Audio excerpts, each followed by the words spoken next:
इस वीडियो में हम बोन्स से रिलेटेड एक इम्पॉर्टेंट डिजीज के बारे में जानेंगे जिसका नाम है ऑस्टियोपोरोसिस। यह एक ऐसी बीमारी है जिसमें हमारी बोन्स कमज़ोर हो जाते हैं।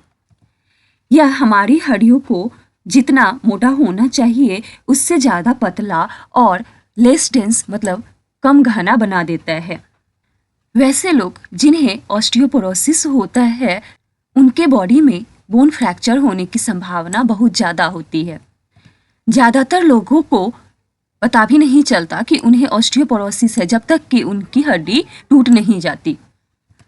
ऑस्टियोपोरोसिस की वजह से हमारे बॉडी की कोई भी हड्डी टूट सकती है, लेकिन ज़्यादा प्रभावित होने वाली हड्डियाँ जो है वो है हिप्स, रिस्ट और स्पाइन। ये हड्डियाँ ब्रेक होने की संभावना बहुत ज़्यादा होती है। यहाँ पर दिखाया गया है ये है नॉर्मल बोन और ये बोन है जिसमें कि ऑस्टियोपोरोसिस हो गया है। ऑस्टियोपोरोसिस मतलब होता है पोरस बोन।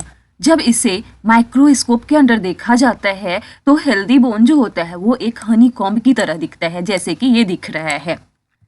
लेकिन जब बोन में ऑस्टियोपोरोसिस हुआ रहता है तो इस हनी कॉम्ब में होल्स, छेद जो होते हैं, और इस छेद के बीच का जो स्पेस होता है ये हेल्दी बोन के कंपैरिजन में काफ़ी बड़ा हो जाता है।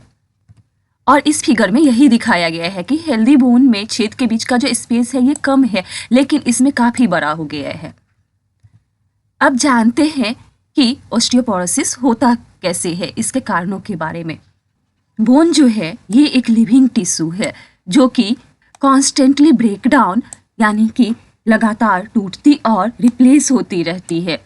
लगभग 30 वर्ष की आयु तक हमारा शरीर स्वाभाविक रूप से खोई हुई हड्डियों से अधिक हड्डियों का निर्माण करता है, लेकिन 35 इयर्स के एज के बाद बोन्स का जो ब्रेकडाउन होता है वो बॉडी द्वारा उन्हें रिप्लेस करने की तुलना में तेजी से होता है, जिससे बोन्स का मास धीरे धीरे कम होने लगता है, उनका द्रव्यमान धीरे धीरे कम होने लगता है।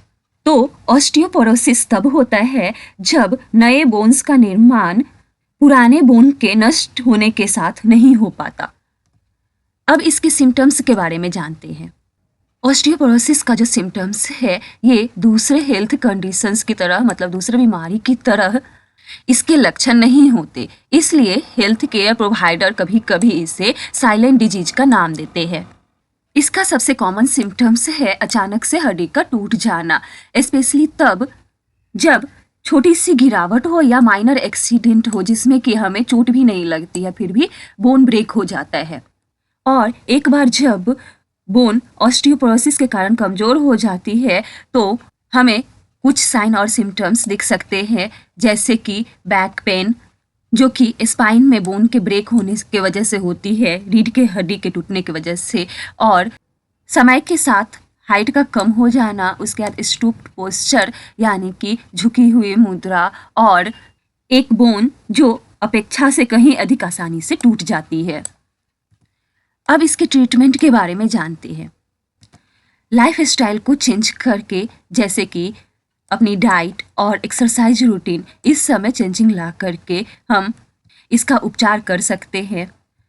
कैल्शियम और विटामिन डी सप्लीमेंट लेकर के इसका उपचार कर सकते हैं, और बोन्स को मजबूत करने वाली मेडिसिन्स का सेवन करके हम इसका ट्रीटमेंट कर सकते हैं। अब जानते हैं ऑस्टियोपोरोसिस किन लोगों को हो सकती है। तो ये बीमारी किसी को भी हो सकता है, लेकिन कुछ ग्रुप के लोगों को इसके होने की संभावना ज़्यादा होती है, जैसे 50 वर्ष से अधिक आयु वाला कोई भी व्यक्ति। महिलाओं में ऑस्टियोपोरोसिस होने की संभावना ज़्यादा होती है, खास करके मेनोपॉज के बाद। जिन लोगों के फैमिली में किसी को पहले से ऑस्टियोपोरोसिस है उस फैमिली में इस बीमारी के होने की खतरा बढ़ जाती है। वैसे लोग जो पहले से ही पतले हैं और थिनर स्ट्रेचर वाले लोगों की बोन की मास पहले से ही कम होती है, इसलिए जब उनका बोन ब्रेक होता है तो बोन का यह लॉस उनको ज़्यादा प्रभावित कर सकती है।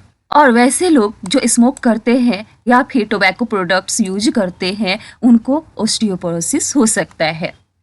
अब कुछ हेल्थ कंडीशन जिसके वजह से ऑस्टियोपोरोसिस डेवलप हो सकता है, इसमें है इंडोक्रिन डिसऑर्डर, जैसे कि थायराइड डिजीज और डायबिटीज, अगर ये सब होता है तो ऑस्टियोपोरोसिस होने की संभावना बढ़ जाती है।